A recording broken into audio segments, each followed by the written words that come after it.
নমস্কার বন্ধুরা, আশা করি সবাই ভালো আছেন, সুস্থ আছেন। আমিও ভালো আছি। আমি সুস্মিতার নতুন আবার একটা ভিডিওতে আপনাদেরকে স্বাগত জানিয়ে আর সঙ্গে নিয়ে আজকের ভিডিওটা শুরু করলাম। ভিডিওটা দেখতে থাকুন, আশা করি একটু হলেও ভালো লাগবে। আর মেয়ে সকালে উঠে টিউশন চলে গেছে, তাই ভাবলাম মেয়ের বেডরুমটা আজকে আমি পরিষ্কার করে দিই, কারণ প্রত্যেক দিন সেই করে। যেদিন টিউশন যায় ও টিউশন থেকে এসে বিছানাটা গুছিয়ে নেয়। তো আমি ভাবলাম যে আমার নিচের তলার কাজ শেষ হয়ে গেছে, ওপরে তো কর্তামশাই এখনও ঘুম থেকে ওঠেনি, তাই ভাবলাম একটু ক্লিন করে দিই। আর এই যে গোপুসোনাকে সে কিন্তু তুলেও দিয়ে গেছে, কারণ এটা হচ্ছে ওর ডিউটি। কারণ আমি বাসি কাপড়ে ঠাকুরকে তুলি না, তো সেই জন্য ও ড্রেস চেঞ্জ করে ঠাকুরকে তুলে দিয়ে যায়। তো তারপরে এই যে দেখুন, আমার এইখানে একটা গর্ত মতো আছে জল যাওয়ার জন্য। তো আমি কিন্তু ঝাঁট দিয়ে এইখানে মানে বড় নোংরাগুলো ফেলি না, ছোট যে ধুলো অল্প একটু আসে সেইগুলো কিন্তু এইখানে ফেলে দিই। এতে আমার সুবিধা হয়, রুমটা চকচকেও থাকে আর এত কষ্টও করতে হয় না। কারণ সব সময় একই রকম কাজ করে করে না একঘেয়েমি লাগে, মনে হয় মাঝে মাঝে একটু যদি চেঞ্জ হতে পারতো কিছু কিছু। তো সেটা তো আমাদের পক্ষে সম্ভব নয়, কারণ আমরা হাউসওয়াইফ, সংসারে একঘেয়েমি কাজই আমাদের করতে হয়। আলাদা হয়তো করতে গেলে নিজেদেরকে একটু চেঞ্জ করতে হবে, তো সেটা সম্ভব নয়। আর মধ্যবিত্ত পরিবারে সেটা করাও সম্ভব নয়। হয়তো কখনো কোনো নতুন জিনিস আনলাম, একটু নতুন রূপে সাজিয়ে তুললাম, সেটা তো আর সবসময় করা সম্ভব হয় না। তাই একই রকম একঘেয়েমি কাজ কিন্তু প্রত্যেক দিনই করতে হয়। তাই সকাল থেকে টার্গেট নিয়ে প্রত্যেক দিনই কাজে লেগে পড়ি।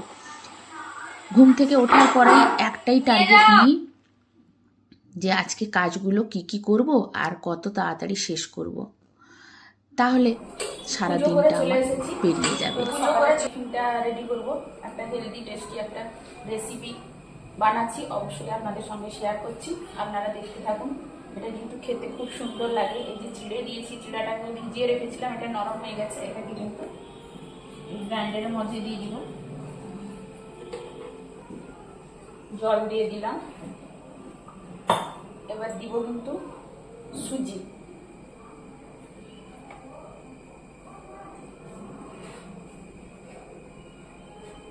সুজিটা কম দিব।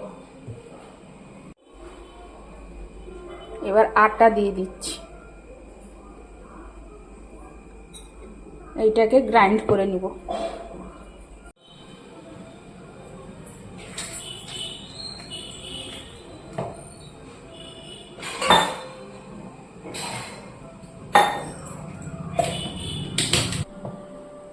এই যে পেস্ট হয়ে গেছে একটা, এইভাবে দেখুন, এই থিকনেসে হবে। এবার এর মধ্যে সব রকম সবজি দিয়ে কিন্তু গ্রেট করে নিয়েছি, ওই গ্রাইন্ডারে গ্রেট করে নিয়েছি, তাহলে সেদ্ধ হতে বেশি সময় লাগবে না। তার সঙ্গে লবণ দিয়ে কিন্তু মাখিয়ে নেব।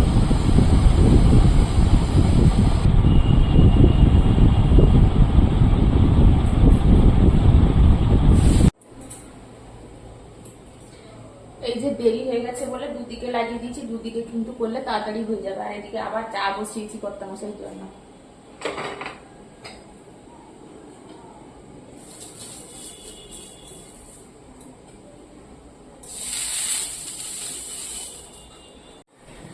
আর এইগুলো কিন্তু বন্ধুরা এরকম ননস্টিক ফ্রাই প্যান ছাড়া এমনি কড়াইতে বা অন্য কিছুতে করলে কিন্তু এগুলো উঠবে না, লেগে যাবে। ননস্টিক ফ্রাই প্যান সব থেকে ভালো এই সব করার জন্য।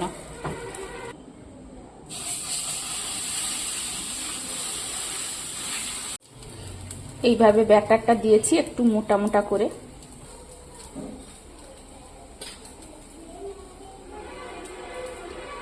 কর্তামশাইকে আগে চাটা দিয়ে আসি, তারপরে এটা টিফিন নিয়ে যাব।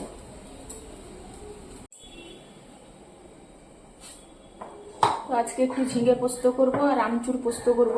তো এই পোস্তটাকে কিন্তু আমি আগে শুকনো পেস্ট করে নেব, তারপরে জলে ভিজিয়ে বেটে নিলে কিন্তু বন্ধুরা একদম প্লেন হয়ে যাবে।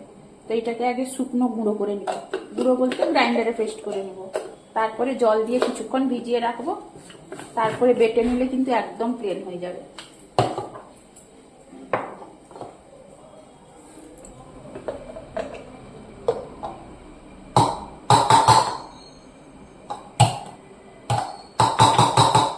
এই যে গুঁড়ো করে নিয়েছি, এবার জল দিয়ে দিব।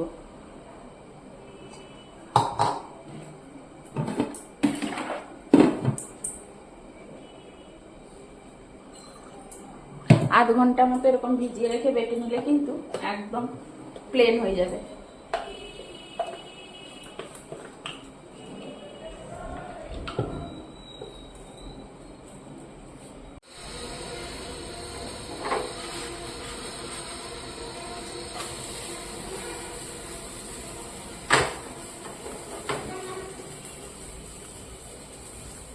আমি কিন্তু অনেক বড় সেভ হয়ে গেছি বন্ধুরা, এই যে দেখুন উল্টে দিলাম।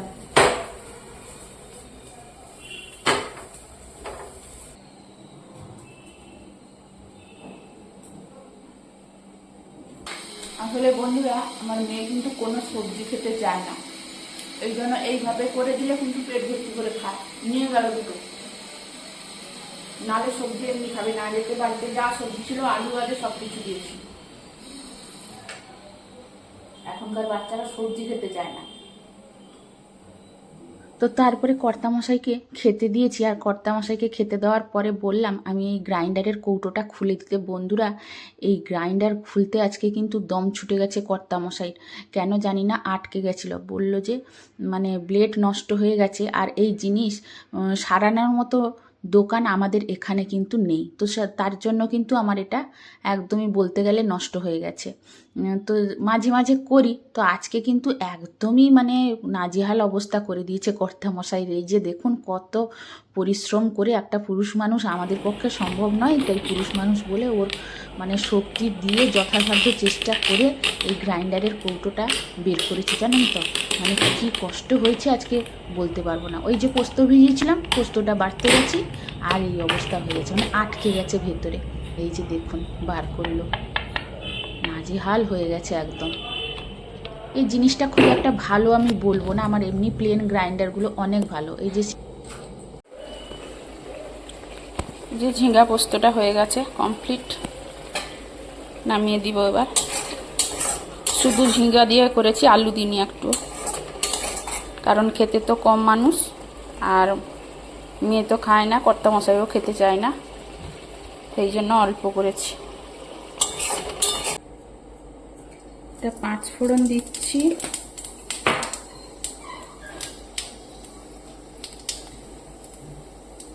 কাঁচা লঙ্কা 3টা,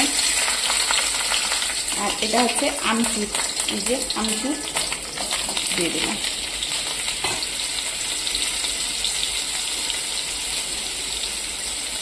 প্রথমে একটু জল দিয়ে দিব, হলুদ দিয়ে দিচ্ছি,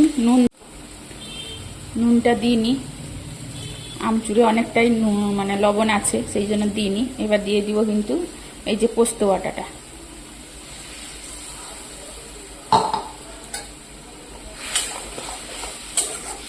এটা হচ্ছে আমচুর পোস্ত।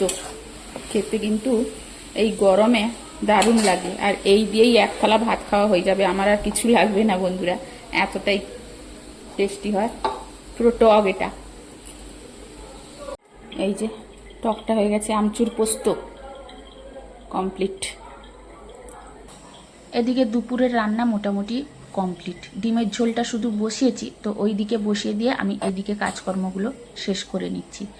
কারণ টার্গেট যখন নিয়েছি যে সময়ের মধ্যে সব কিছু কমপ্লিট করব, তো সেই জন্য দাঁড়িয়ে না থেকে সময়ের মধ্যে সব কিছু কাজ কমপ্লিট করে নিতে চাই, তাহলে কিন্তু একটু রেস্ট পাই, আর প্রত্যেকের ভিডিও দেখার সুযোগও পাই, নিজের কাজকর্মগুলোও করে নিই। তাছাড়া আমাদের বাড়িতে না খুব তাড়াতাড়ি খাওয়া হয় না দুপুরে, ওই খাওয়া শেষ করতে করতে 4টা 4:30 হয়ে যায়, মানে 2টো থেকে আরম্ভ হয়, 4টে 4:30 হয়ে যায়। তো সেই জন্য কিন্তু আমার বিশ্রাম নেওয়ার সময়ই হয় না। আর যদি কখনো কোথাও যাওয়ার প্রোগ্রাম থাকে তাহলে আমি কিন্তু তাড়াহুড়ো করে রান্না করে বেরিয়ে যাই। তো আজকে কোথাও যাওয়ার মানে সেইভাবে কোনো প্রোগ্রাম নেই, সংসারের কাজেই জড়িয়ে আছি। আর বন্ধুরা ভয়েস দিতে গিয়ে আমার নিজেরও হাসি পাচ্ছে, নতুন নাইটিটা করেছি কিন্তু ওর স্টিকারগুলো তুলিনি, তো আপনারা দেখে কিন্তু হাসবেন না। যাই হোক, তো এই যে দেখুন আমি কিন্তু বাসনগুলো যে সকালে খাওয়া দাওয়ার পরে মেজে রেখেছিলাম সেগুলো জল ঝরে গেছে, সেগুলোও কিন্তু ঢুকিয়ে দিচ্ছি। আর চলুন আজকে একটা কমেন্ট না পড়ে পারছি না, এত সুন্দর একটা কমেন্ট, মানে আমি ভাবতেও পারি না যে নিজের মানুষরাও হয়তো এতটা ভাবে না। যারা প্রত্যেকে আমার ভিডিও দেখেন, এত সুন্দর সুন্দর কমেন্ট করেন, এত দূর থেকে চেনা নেই জানা নেই, তো তাদের কমেন্টগুলো পড়লে না সত্যি মন থেকে যে কি আনন্দ হয় সেটা বলে বোঝানো যাবে না। তো আজকের কমেন্টটা পড়ছি যেটা, সেটা হচ্ছে সুস্মিতা ভয়েস অফ ভাইবস থেকে কমেন্ট করেছে। ছোট্ট বোন আমার বাইরে থাকে, সে যে এত দূর থেকে আমার ভিডিও দেখে, তার এত ভালো লাগে আর এত সুন্দর কমেন্ট করেছে, তাই পড়লাম। লিখেছে, সত্যি বলছি, প্রথমে আমি ভেবেছিলাম যে কালকে এত কাজ করলে সেই জন্য হয়তো হাড়ে ব্যথা হয়ে গেছে। তারপর আবারও ভাবলাম যে সত্যি পড়ে গেলে নাকি, এত কাজ করলে তো কষ্ট হবে গো, সাবধানে থেকো, ভালো থেকো। লাইক দিয়ে পুরোটা দেখলাম। ছোট্ট বোন আমার, তোমাকে কি বলে ধন্যবাদ জানাবো আমি জানি না। এই সব দেখে যে তোমাদের কাছ থেকে এই কমেন্ট পাবো আমি কখনো আশা করতে পারিনি, নিজের বলে মনে হয়, কারণ নিজের লোকেরা কখনো জিজ্ঞেস করে না। তো তোমাকে জানাই অসংখ্য অসংখ্য ধন্যবাদ এত সুন্দর একটা কমেন্ট করার জন্য। আসলে আমাদের সংসার পরিষ্কার পরিচ্ছন্ন পরিপাটি করে রাখতে গেলে গুছিয়ে তো রাখতে হবে, হাজার কষ্ট হোক না কেন। আমি কিন্তু প্রচুর পরিশ্রমী। এখন না বয়সের চাপে বা একটু হাঁটুর প্রবলেম, কোমরের প্রবলেম এগুলো আছে বলে আমি কিন্তু ঠিকমতো করতে পারি না। তাও যতটুকু পারি নিজের শ্রম দিয়ে করার চেষ্টা করি। তো আর একটা কথা বলি, কে আছে ওয়াশিং মেশিনে কাচার পরে এই যে শুকনো জামা কাপড়ে একটা সুন্দর স্মেল বেরোয়, সেই গন্ধটা শুঁকতে কিন্তু আমি খুব ভালোবাসি। মানে গন্ধটা আমাকে এতটা ভালো লাগে যে আমি নাকে নিয়ে শোঙার চেষ্টা করি। তো এটা আমাকে ভালো লাগে কেন জানি না। তো আর কারুর যদি ভালো লাগে অবশ্যই কমেন্ট করে জানাবেন। আরও অনেকে সুন্দর সুন্দর কমেন্ট করেছেন, তো প্রত্যেকের কমেন্ট তো পড়তে পারলাম না এইটুকু ছোট্ট ভিডিওর মধ্যে। যদি ভিডিওটা ভালো লেগে থাকে কাউকে, তাহলে অবশ্যই একটা ছোট্ট করে লাইক কিন্তু দিয়ে যাবেন। আর নতুন কোনো বন্ধু যদি ভিডিওটি দেখার জন্য এসে থাকেন, অবশ্যই একটা সাবস্ক্রাইব করে পাশে থাকতে পারেন। আজকের মতো টাটা।